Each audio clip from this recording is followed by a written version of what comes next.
Hi again, everybody. It's Kevin Canessa coming to you from the newsroom of The Observer and TheObserver.com on this, the 13th day of February in the year 2024. Sure glad you joined us today for The Observer Live. And with me today, as you can see, is my dear friend Tony Mondaro of the Harrison Weather Center. He was up all night long, and his forecast was spot on. Tony, thank you, and welcome today, as always. Like the Mets no-hitter, Kevin, it has happened. Yes. We actually had a formidable snowstorm in the town of Harrison after 2 years. Yeah, for 2 years it's been. And what were the final numbers when all is said and done? I know there might still be a little bit of precip out there, but up to now, what do you got? Yeah, the last of the precipitation's moving across Long Island right now. They'll be clearing that area within the next hour. Here's some numbers. So we'll start with some of the high ones. Not in this area, but further north and west. Hampton Township. Bill Sherrier. Bill comes in with 13 inches. Then we had my brother Vincent Mondaro in Lake Parsippany. He had 6.6. Brother Charles over in Hanover, Whippany, 7.5. My son-in-law Mike. As you can see, there's a theme here. All my family are trained weather observers. Right. Mike wound up with, let's see what here. He had close to about 5 inches. Here in Harrison, we had 5.5. We said it would be 3 to 6. We verified the forecast there. And our good friend Paul Haggerty comes in with 5.25 in the wonderful township of Lyndhurst, New Jersey. Probably North Arlington did about the same thing, about 5. Mark, my buddy over there, Cunningham from the DPW, probably would say it would be around about 5 or 6 inches here in the borough. Wow. How about you personally? Did you get a chance to rest at all? Any sleep for the weary, or were you up all? Was that as an all-nighter for you last night? Last statement we put out to the clients, we were about 1 o'clock in the morning, and they woke up surprisingly at around 5, and already, Good. changed the snow. We have a beautiful camera system here we purchased a few years ago, and we're able to pinpoint exactly when the changeover happened. That happened between 2 and 3 o'clock this morning. 2 and 3. But we did mix with some sleet too, some ice pellets on the onset there. So the cold air was working in right from the get-go. So it was pretty good. Pretty good. Now, because it's in the 30s today and probably drop later tonight, what do you think should happen, or what should people do, or is there anything people can do really to prepare for tomorrow? Will it be icy tomorrow, or will you think it'll be clear by tomorrow, all things said and done? DPWs around here did a phenomenal job. Everything's clear.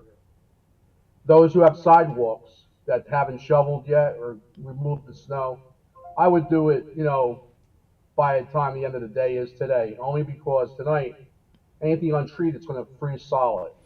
Now, if your sidewalk is moist and the road is wet, everything's been treated there. It's not going to refreeze. You're not going to have any issue there. Overnight low is 23 to 28 degrees. We're going to have some nice sunny weather from Thursday to Friday. Temperatures will be in the 30s, but road temperatures will probably be in the 40s to near 50 degrees in indirect sunlight. So we're in pretty good shape there. Just watch for refreezing, because each night it's going to drop back into the 20s into the weekend. We're watching a couple of minor systems for the remainder of the week. There's a little disturbance maybe come through Thursday, another on Saturday, but nothing compared to what we've just been through as far as the coastal storm. And all in all, it seemed like at the end of the day, the forecast was a good forecast. But Kevin, it's these forecast models, and we look at about 20 of them. Right. It's like a fist fight going back and forth. So what we do, it's no secret. We just analyze the situation. We have something very important that's behind me that a lot of young meteorologists and TV meteorologists don't use. And that's why I think a lot of bit of the hype, and that's a window. And that window and a good weather station giving you the readings of what's going on is very, very important. When we have a hazmat situation here, Right. either be in this area, and one town that worries me is Kearney because of all the chemical companies there. We have a plume model So when a plume goes up from that chemical emergency, if it ever happens, um, will tell us which way the plume is going. But my point is, we have weather stations in this area in every town. So if there's an issue with wind speed and wind direction, we're able to get that and pinpoint local weather conditions. A lot of towns have to use Newark Airport. Now, what if you're 3 or 4 or 5 miles from Newark Airport? Right. In the mesoscale, what happens if something like that happens in um, the springtime and when we have a sea breeze come through?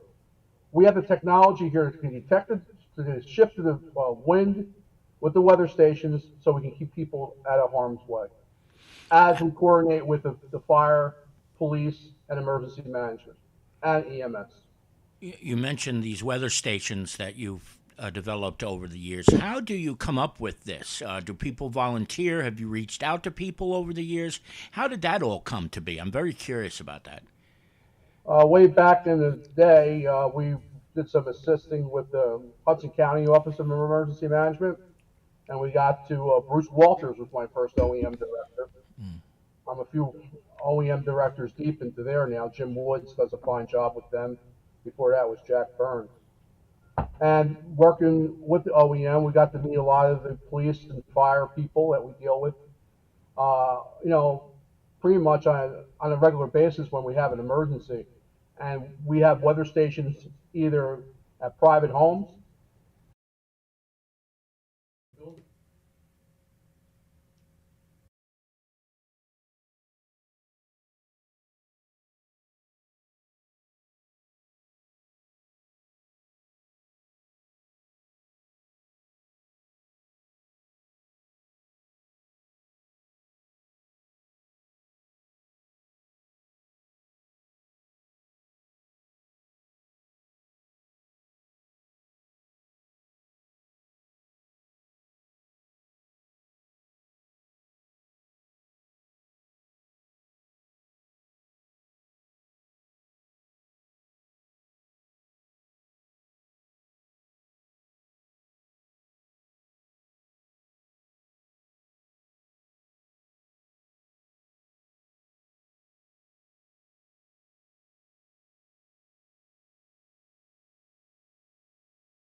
And you get some people who go out, and sometimes elderly people want to get the streets, the sidewalks clear. We certainly understand that.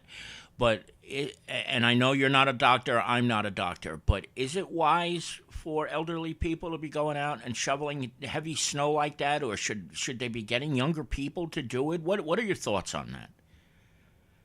I think if you're elderly, you shouldn't be out there shoveling snow. You should be having somebody, if you can, if you have the resources to have somebody to do it for you.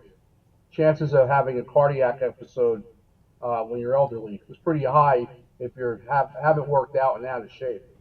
Yeah, I always wondered if that was mythological or if that was actual reality, that people do have heart attacks when they go out and they shovel. But you think about the kind of stress that they must put on them, it's got to be absolutely extraordinary. Paul Haggerty, your dear friend, is here with us. I'm so grateful for Paul's presence. He's been here so many times over the last couple of weeks. He says it too. You know, the weather plays a huge role in emergencies, fires, and hazmats. So thank you for chiming in, Paul. On our way out here, Tony, you said there's a couple of things that are in the hopper, maybe brewing, but is there anything anybody needs to worry about in the coming days up to Friday, do you think? No, not at this point. I think mainly dry weather through Friday when we next meet at 3 o'clock. That'd be our weekly weather spot. Usually, let everybody know we agreed that unless there's breaking weather, Kevin will have the news on Tuesdays, and I'll come back with like a weekend weather report, and also some garden tips, and when the weather's quiet on a Friday, and maybe some barbecue recipes. We'll see. As we get closer to this summer. So no, Kev, I think we're in pretty good shape. I hope you have a great show today, and as always, thank you for having me on. We really appreciate it. No, you are just as much a part of this as I am. So it's a partnership, It's not you having me having you on or you joining us. This is where you belong, and I can't thank you enough. And Paul just reminded us that the Mark Half paper fire was 5 years ago. I don't know if it was 5 years ago today, but that was a crazy fire over, I guess, in Patterson. So 5 years ago already, and that was wind spread too. Absolutely. Unbelievable. Tony, my man, thank you so much. We'll see you later this week, if not before that, okay?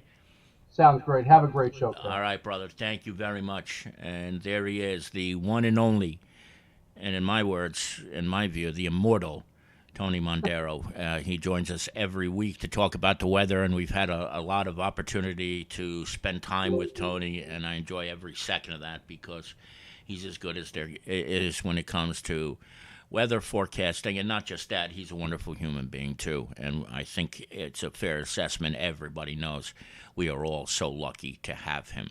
So, a few things that are not related to the weather today, and we'll start off in kind of a reverse order, and I wanted to bring this to your attention. If you don't know Anna Marie Latushko, she is a wonderful human being who is and was the Kearney Unico chapter president for a bunch of years, and she was also a district governor, and she recently completed her term there, and Mayor Carol Jean Doyle of Kearney and the rest of the Kearney Town Council honored her last week with a proclamation, and Anna Marie and her husband Dennis have done so many things for the community, whether it's donating toys during the holidays, scholarships, and things that Unico does. And, she's had cancer twice in the last few years. And she is an absolute trooper and warrior in my mind. And it's good to see her on the mend. And this was a really, really beautiful move on the part of Kearney Mayor Carol Jean Doyle and the rest of the council for making sure she was recognized for her hard work. So I wanted to make sure to bring that to your attention if you have not seen this yet. But it's on page number 4, and when you get a chance, please take a look at it. Anna Marie Latushko and her husband Dennis, two wonderful people, and I'm so glad that she was honored by the mayor and council.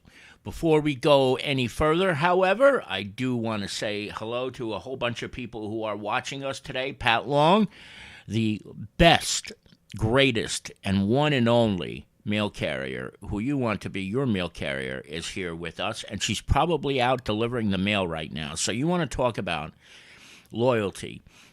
Walking in this mess, delivering the mail, listening to us live. Pat, thank you so much. She's a great friend. I can't thank her enough. Another dear friend, Carol Manley, my birthday sister, is here with us. Bill Pettigrew, retired from the Kearney Board of Health, is here with us.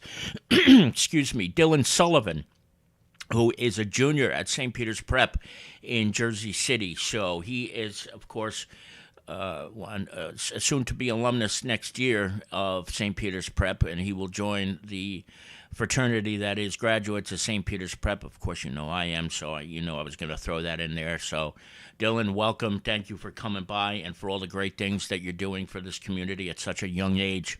He was at one of the events that I'm going to talk about once we get past this portion, so I'll bring that back to you. Of course, we already saw Paul Haggerty was here. Paul, thank you. Patricia Isabella is also here. Manny Ventoso. Our own Lisa Fiorenzo went into the office today. The rest of us stayed home. Thank you very much for that. North Arlington Mayor Dan Pronti is here with us as well. Good afternoon, Mayor. Thank you very much for coming by. It's good to see you. And also our dear friend Carmen de Jesus is also here as well. Thank you, Carmen. Please give our best to our Nellie. Now, we'll move along to the next story of the day. And this is what one might think is a little bit of a morbid story, but it really isn't. Andy Schaefer is, or was, the executive director of the cemeteries office of the Archdiocese of Newark. And I know Dylan Sullivan will know Andy more than likely because of the project that he did for his Eagle Scout project. But Andy has retired, and he was the executive director of the Archdiocesan Cemeteries for 20 years after a 40-year career. And, I got to be honest, that is not a very easy job for anybody to do. He was in sales. I mean, how do you become a salesman for burial plots? You imagine how difficult that would be, that when you're basically selling plots, you're out there and you're selling what somebody's going to end up in years to come. But he did it, and he did it so well. And another friend of mine, Maria Margiotta, who is the Archdiocese of Newark's official communications director and spokeswoman for Cardinal Joseph W. Tobin, wrote a beautiful piece about Andy and his retirement.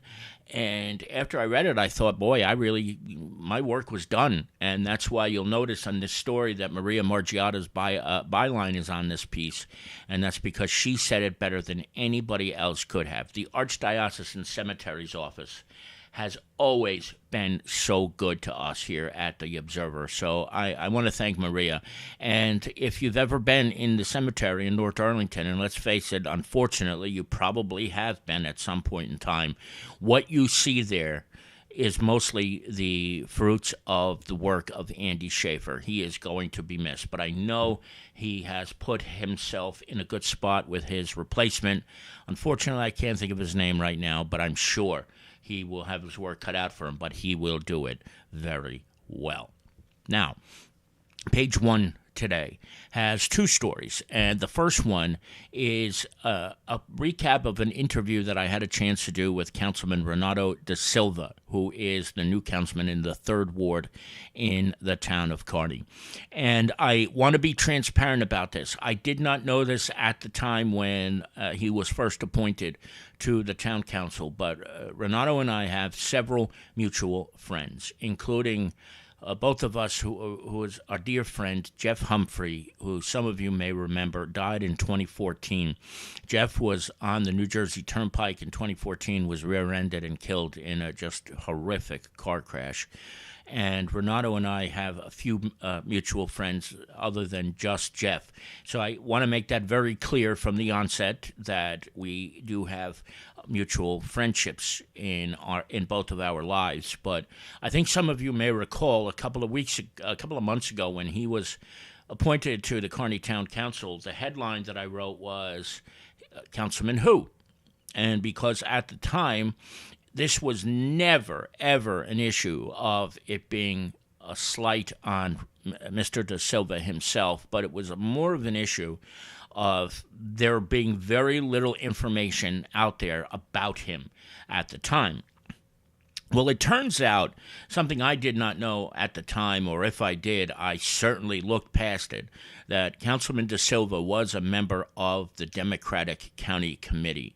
And I apologize to him because at the time of that story, I truly didn't realize that he was as qualified as anybody to be one of the 3 candidates who were recommended for that seat in the 3rd Ward. The only thing was the day that the meeting took place where the 3 candidates were chosen, Renato was not present for it, and there were certain things that just were not really explained very well during the whole process. But he is now sitting as a 3rd Ward councilman in the town of Kearney, and I had a chance to meet a very, very nice gentleman. I really did. Somebody I really enjoyed the time. We spent about an hour on the phone a couple of weeks ago, and I really enjoyed it. Now, let me tell you this. Councilman Da Silva is running in June in the primary election, and he's going to have his work cut out for him because there is already at least one person that I know of who is running for the seat as well, and that's Fred Esteves, the brother-in-law of former Mayor Al Santos. And I think Fred is going to be one of several people who wind up running for the seat. Now, I believe there will be a Republican candidate, at least one Republican candidate. I'm sure Sidney Ferreira, who had a phenomenal showing in the 2023 election, will have somebody who's considered running in the 3rd Ward. And I wouldn't be a bit surprised if we saw more Democrats, maybe even 2 or 3 Republicans, and then come November, some non-affiliated candidates. So this is going to be a tough road for Councilman De Silva, no matter what happens. But here's something you have to remember.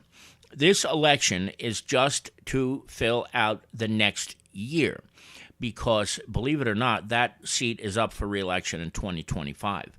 So here's what happens. In June, the first Tuesday after the first Monday in June will be the primary election.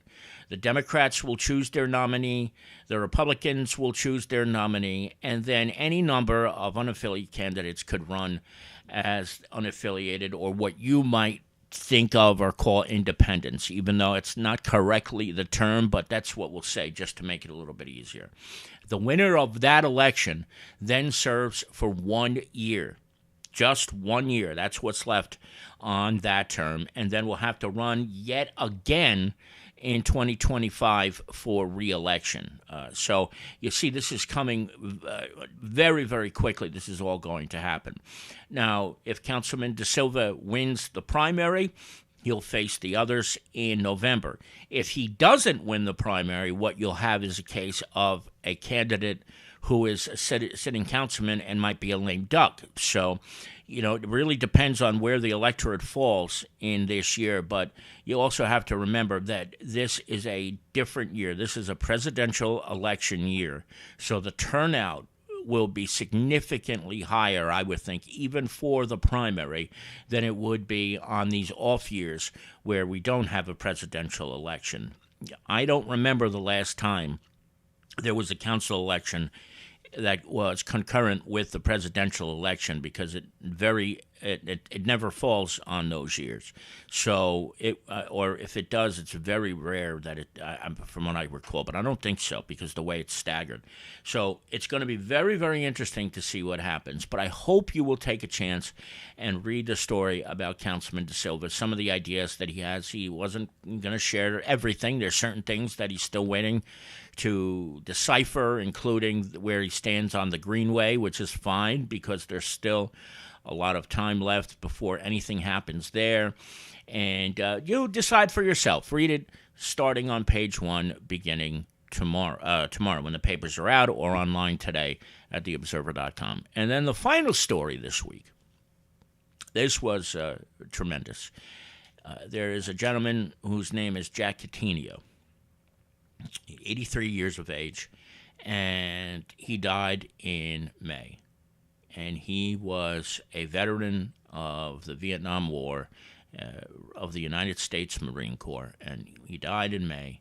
And because he was what I think was described as a very, very private person, he never had family, didn't have any friends at the time of his death. And I did a video about this last weekend on Friday. If you haven't seen it, you can catch it there.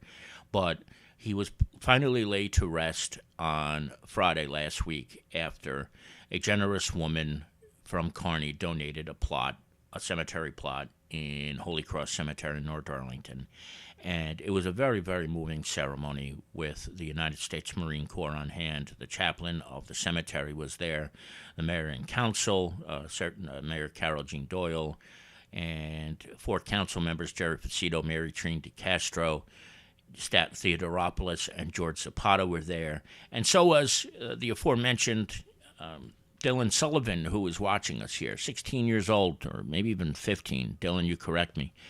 And he was there because of his respect for what happened, and he's been involved with Len Twist.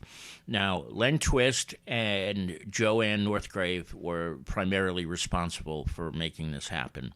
And, folks, when I tell you this was a very moving day, it really was. So if you haven't had a chance to see the video, I hope you'll check it out. It's available on theobserver.com. And it was really something to behold. It really was. And it is, of course, this week's front page story. And that's it. And that's where we stand today. I want to thank each and every one of you for joining us. Carol Manley is here. Lorraine Sanfilippo is here. I didn't get a chance to say hello to you, Lorraine, earlier. And John Drimkowski. John, thank you very much for being here, as you are each and every week. I will be back 1 week from today. Actually, no, I'll be back Friday to talk weather with Tony. And please do me this favor.